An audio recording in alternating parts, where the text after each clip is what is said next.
बच्चों, इस वीडियो में हम लोग सॉल्व करेंगे एनसीईआरटी के एक्सरसाइज 3.2 का क्वेश्चन नंबर 20। रीड करते हैं इस क्वेश्चन को। The book shop of a particular school has 10 dozen chemistry book, 8 dozen physics book, 10 dozen economics book. मतलब ये कितने कितने बुक हैं उस बुक शॉप में, उनका नंबर दिया हुआ है। Their selling price are ₹80, 60, 40 each. मतलब ये डोजन का दाम नहीं है, ये ईच का दाम है। Find the total amount of book shop will receive for selling all the books using matrix algebra. अब मैट्रिक्स एल्जेब्रा का यूज करके आपको पता लगाना है कि अगर उस बुक शॉप की सारी किताबें बिक जाएं तो टोटल उसको कितने पैसे मिलेंगे। आपको फाइंड करना है टोटल अमाउंट, कितना मिलेगा उस बुक शॉप वाले को। तो आप क्या करेंगे, टोटल नंबर ऑफ बुक में जब इस बुक के प्राइस का मल्टीप्लाई करेंगे तब आपको टोटल अमाउंट मिलेगा।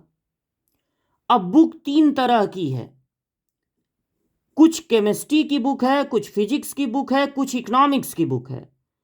कितनी कितनी बुक हैं इसको आप लिखेंगे रो मैट्रिक्स में, और उनके प्राइजेज क्या क्या हैं उनको आप लिखेंगे कॉलम मैट्रिक्स में। क्योंकि जब आप नंबर ऑफ बुक को रो मैट्रिक्स में लिखेंगे, प्राइज को कॉलम मैट्रिक्स में लिखेंगे, तब इनका मल्टीप्लाई करने पे 1:1 का मैट्रिक्स मिलेगा। 1:1 का मतलब एक ही रो एक ही कॉलम, मतलब एक ही नंबर मिलेगा, और वो होगा टोटल अमाउंट। आप ऐसा बिल्कुल नहीं कर सकते हैं कि पहले वाले को कॉलम में लिख दें और दूसरे वाले को रो में।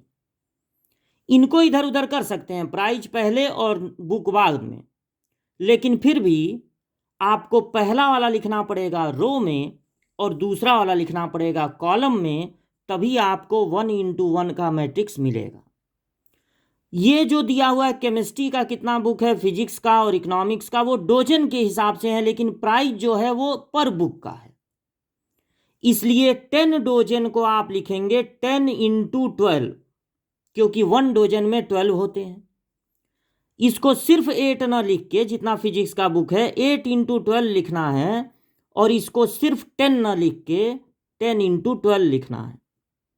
ये क्या है, total number of chemistry book पहले है, तो केमिस्ट्री वाले की प्राइस सबसे ऊपर लिख देनी है, फिर फिजिक्स का बुक उसकी प्राइस, इकोनॉमिक्स का बुक उसकी प्राइस, और अब इनका मल्टीप्लाई करना है।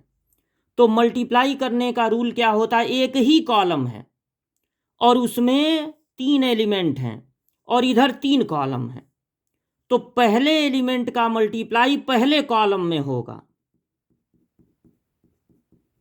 फिर प्लस लगा के दूसरे एलिमेंट का मल्टीप्लाई दूसरे कॉलम में होगा, फिर प्लस लगा के तीसरे एलिमेंट का मल्टीप्लाई तीसरे कॉलम में होगा, और ये मल्टीप्लिकेशन खत्म हो जाएगा। तो 12 8 जा 96, उसके बाद है 2 0। यहां पर हो जाएगा 12 8 जा 96, और उसमें अभी 60 से मल्टीप्लाई करना है, तो एक 0 हो गया। 6 6 जा 36 को 6 3 बचा, और 6 9 जा 54 और 3 57, प्लस 12 4 जा 48, उसके बाद 2 0। अब इनको ऐड कर दिया जाए तो एक 0 पहले लिख लिया जाए, फिर सेकंड वाले को ऐड करेंगे तो आएगा 6, थर्ड वाले को ऐड करेंगे ना तो 8 और 7 15, 15 और 6 21 को 1 2 बचा, फिर हो गया आपका 9 और 9 18 और 2 20।